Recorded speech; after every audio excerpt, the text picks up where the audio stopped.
Dialogando con el padre Raúl Sánchez. El día martes 12 de enero del año 2021 se proclamó en la misa, o se va a proclamar en la misa de este día, un texto, un extracto del Evangelio según San Lucas, en su capítulo 4, verso 31 al 37. Capítulo 4, verso 31 al 37. Voy a leer el texto como aparece en la Sagrada Escritura y después vamos a leerlo como les gustaría a muchos que sonara hoy. ¿Por qué estoy diciendo esto? Porque hay cosas donde uno ya no puede callar. Hay cosas donde uno ya no puede quedarse en silencio por respetos humanos y por encuadrar dentro de lo políticamente correcto, porque eso no es de Jesucristo. Y nosotros los sacerdotes, e incluso todo bautizado, está en el deber de anunciar la palabra del Señor y enunciar lo que violenta la enseñanza y la palabra de Dios. Tenemos doctrinas novedosas y que no son fantasía, que no es algo que uno se esté inventando simplemente porque sí, porque las cosas no son de esa manera. Pero yo como sacerdote sí me he puesto en la tarea, y todos aquellos que evangelizamos hemos notado y nos hemos puesto en la tarea de observar con detenimiento lo que nos están enseñando ahora. Pero claro, existe ese tipo de presión psicológica y de tratar de hacer terrorismo, por emplear esa palabra, cuando uno quiere anunciar lo que es la verdad. Aquí yo no voy a anunciar mi verdad porque yo no tengo ninguna verdad. Aquí yo voy a anunciar es la verdad de Cristo Jesús porque Él dice que Él es la verdad. Y entonces en los evangelios se nos narra por los testimonios de las personas que compartieron esa experiencia con Jesús, desde una experiencia subjetiva, objetiva, estas dos conjugadas, ¿no? Es lo que nosotros conocemos como el Nuevo Testamento. Y esas narraciones pues nos cuentan de unas personas que compartieron con Jesús de Nazaret. Pero parece ser que lo que compartieron en aquella época o lo que experimentaron con Cristo Jesús, pues hay que dudarlo. Porque se han empleado recursos literarios, maneras de entender la época, condicionamientos culturales, sociales del momento. Los escritos fueron ya realizados muchos años después de la muerte de nuestro Señor Jesucristo, y eso hace pensar pues que si en realidad el Señor dijo lo que dijo o no lo dijo. Recursos literarios, si dijo lo que dijo, no lo sabemos, y de acuerdo pues a los estudios, entonces nuestro Señor Jesucristo pues como que no hizo exorcismos, no expulsó demonios, no hizo milagros. Todo eso es una manera de comprender una realidad de Jesús y de su ambiente y de unas personas que lo conocieron. Pero los estudios y las investigaciones pues, de estos textos bíblicos pues, nos están llevando a pensar que lo que aparece allí pues, no sabemos a ciencia cierta si sí o si no. Entonces vamos a leer cómo aparece el texto de manera original y después lo vamos a leer de manera moderna, que parece ser que cuadra más a la mentalidad de hoy. Lucas 4, verso 31 al 37. Jesús bajó a Cafarnaúm, pueblo de Galilea. Enseñaba a la gente en las reuniones de los sábados y su enseñanza hacía gran impacto sobre la gente porque hablaba con autoridad. Se hallaba en la sinagoga un hombre endemoniado y empezó a gritar: ¿qué quieres de nosotros, Jesús de Nazaret? ¿Has venido a destruirnos? Yo sé quién eres. Tú eres el Santo de Dios. Jesús amenazó al demonio ordenándole: cállate y sal de ese hombre. El demonio lo arrojó al suelo, pero luego salió de él sin hacerle daño alguno. La gente quedó aterrada y se decían unos a otros, ¿qué significa esto? ¿Con qué autoridad y poder manda a los demonios? Y miren cómo se van. Con esto la fama de Jesús se propagaba por todos los alrededores. Palabra del Señor. Vamos de acuerdo a los estudios de los teólogos, de los exégetas, de las personas que saben Biblia, ¿cómo les gustaría que quedara esto? De los modernos, obviamente de los modernos, esos teólogos modernos y exégetas modernos, personas que saben hermenéutica bíblica moderna, esos que haría el texto más o menos así. Jesús bajó a Cafarnaúm, pueblo de Galilea. Mostraba su testimonio a la gente y su experiencia de fe. Y eso hacía gran impacto a la gente, porque su testimonio conmovía. Se hallaba en la sinagoga un hombre con un problema psiquiátrico profundo y empezó a gritar, ¿qué quieres de nosotros, Jesús de Nazaret? ¿Has venido a destruirnos? Ya sé quién eres tú, el Santo de Dios. Jesús amenazó al hombre con problemas mentales y diciéndole, ¡cállate! Y el hombre se perturbó y se sacudió de la furia, pero se fue. La gente quedó aterrada y se decían unos a otros, ¿qué significa esto? ¿Con qué autoridad y poder manda a los locos, a los esquizofrénicos? Y miren cómo se van y le obedecen.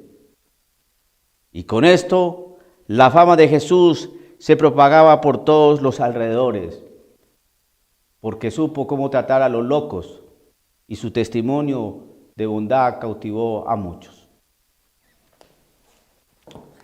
Una nota del traductor de este texto sería así.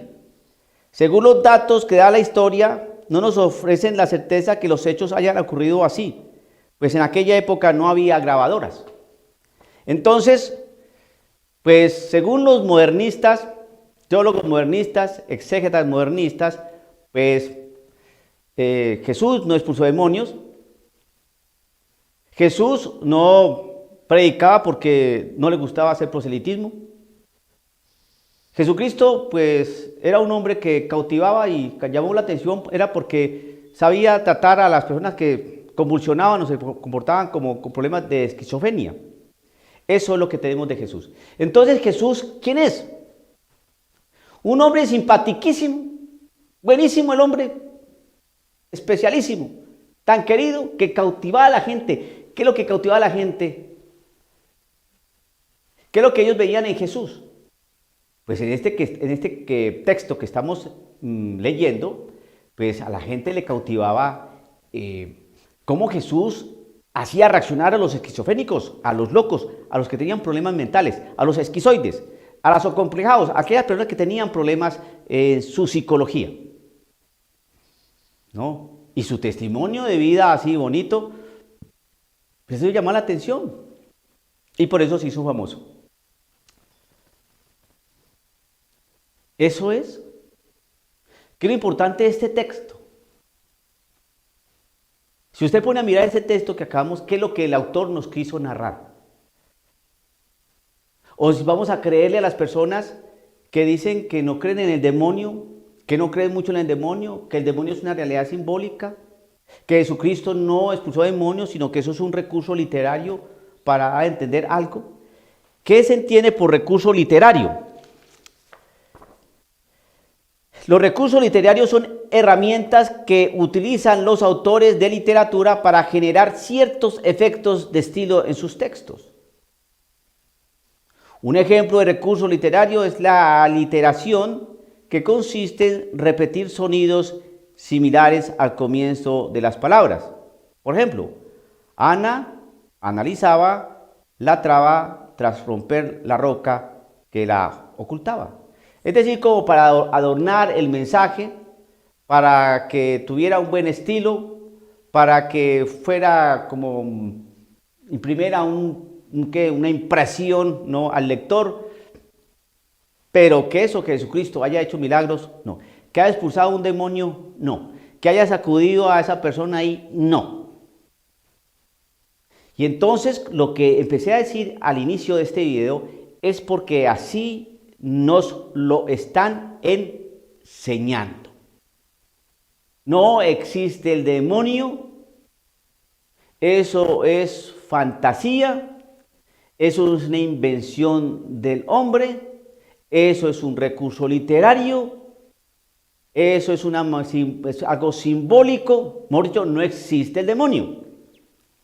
Entonces uno se rasca la cabeza y dice, a ver, y entonces lo que está en el catecismo, donde nos enseñan en varios numerales que el demonio existe, que es una realidad personal maléfica, si eso nos lo dice el magisterio, la doctrina católica, la enseñanza, si miramos la Sagrada Escritura y también se hace referencia a esto, por ejemplo en el caso concreto de este texto que estamos analizando, entonces, ¿qué se hace?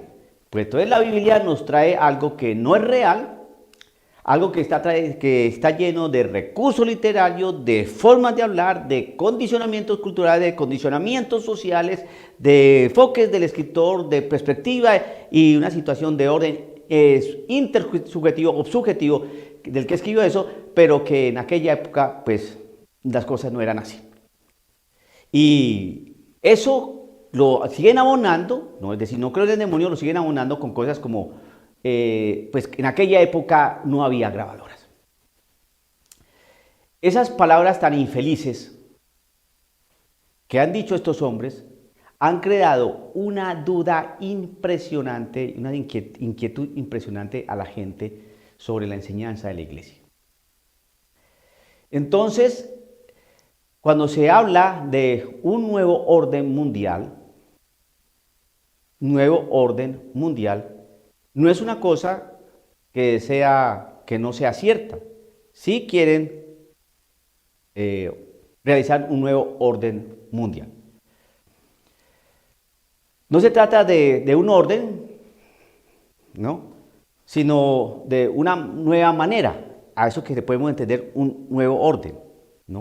No es que las cosas van a estar ordenadas, no, sino una nueva manera de concebir el mundo, nuevo orden mundial. Nuevo, pues no es que sea de hace 3 años, sino que si lo miramos desde la perspectiva de la historia de los años que lleva el hombre acá, pues prácticamente sí es nuevo. Y las maneras de proceder, pues de llevarse a efecto, pues son novedosas. Usted, si es sensato, tiene que darse cuenta que en la iglesia se han venido metiendo cosas que nunca se habían enseñado. Entonces, como siempre el pecado era considerado pecado. El pecado era pecado. Matar era matar, fornicar era fornicar, adulterar era adulterar, mentir era mentir, etcétera, etcétera. Hoy no. Hoy algunos pecados no son pecados, otros pecados no son tantos y otros pecados deberíamos cambiarlos. Además de eso, se nos están inventando otros pecados que nunca habían aparecido. Eso hace parte del nuevo orden mundial. Es decir, la iglesia no es ajena al mundo. No pertenecemos al mundo, pero estamos en el mundo. Y por eso hay una oración donde, Señor, te pido es que los protejas del mundo. Están en el mundo, pero te pido que los libres del mundo, que los protejas del mundo. Pues bien. Pues entonces, como la iglesia está en el mundo, entonces también es tocada por esos aspectos de reingeniería social, de nuevo orden mundial, de infiltración, de reseteo, de cosas de esas, que si uno las observa así, hay algo nuevo que quieren hacer. Y la iglesia no es ajena a eso. Yo voy a dar simplemente un ejemplo.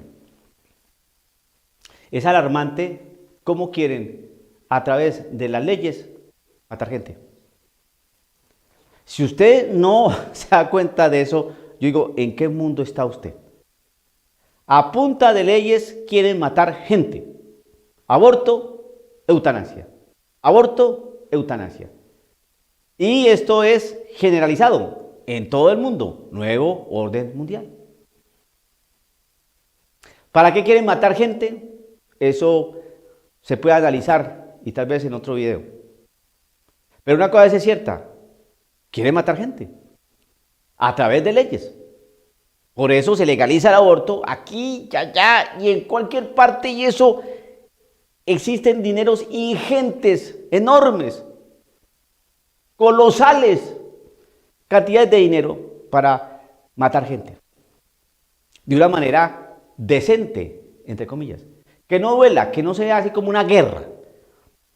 Pues matamos gente, a los viejitos inútiles que ya no sirven para nada o que están cansados de la vida, así tengan 60, 65 años, pues les ponemos la inyección para que se duerman, entre comillas. Y matamos niños dentro del vientre materno porque como vienen deformes, como son producto de una violación, como vienen con problemas de orden genético, pues ¿para qué traemos esos engendros al mundo? Pues matémoslos. Y como son una serie de células ahí, pues ¿qué? Pues en la iglesia lo mismo. Pasa algo. Debilitar el mensaje, quitarle fuerza a Jesús, mostrarlo como un simple hombre, y así. Por eso usted tiene que estar muy atento. ¿Por qué? Porque si no decimos estas cosas, si no las decimos nosotros los católicos y nosotros que somos sacerdotes, pues somos unos irresponsables.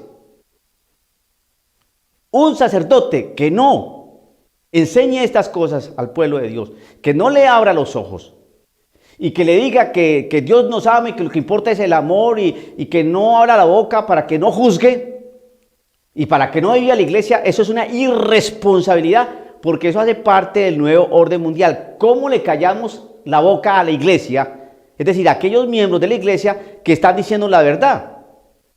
Si la palabra del Señor dice que el demonio existe, si el catecismo de la Iglesia Católica, es decir, la doctrina de la Iglesia, el magisterio dice que el demonio existe, ¿por qué aparecen unos cuantos diciendo no, el demonio no existe, no creo mucho en el demonio, es un recurso literario, eso es puro cuento? ¿Por qué vamos a tener que aceptar eso? Si la Iglesia ya lo ha venido diciendo durante 2000 años, si la tradición no miente, la Sagrada Escritura no miente, el magisterio no miente. ¿Por qué? Porque la Iglesia es columna y fundamento de la verdad, así le moleste al que le moleste. Y eso lo tenemos que decir. ¿Y dónde me baso yo a decir esas cosas? ¿En dónde me fundamento? Pues en el magisterio de la Iglesia Católica.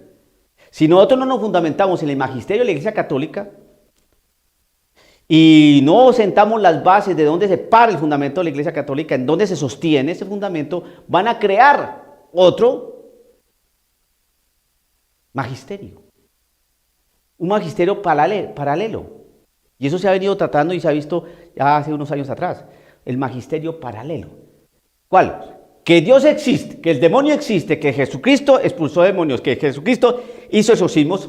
Eso dice el magisterio, no. De 2000 años. La doctrina católica. Y el magisterio paralelo es, no creo mucho en el demonio es una realidad simbólica, eso es un recurso literario, eso es una simbología, Jesucristo no hizo exorcismos, es una manera de hablar, es que de acuerdo a los condicionamientos, es que en aquella época no se sabía por qué la gente actuaba así, entonces popularmente se le decía demonio, pero en realidad el demonio no existe. Te vas a poner a creer el demonio, por favor, si la ciencia hoy ha aportado ese dato. ¿Así? ¿Sí? No fregues. No fregues. ¿Y los testimonios de los exorcistas dónde quedó? ¿Y los testimonios de las personas que fueron posesas dónde quedó? ¿Dónde queda eso? No, hermanos. Pongámonos atentos y alertas, porque el nuevo orden mundial también toca a la iglesia que está en el mundo, así no pertenezca a él. Dialogando con el padre Raúl Sánchez.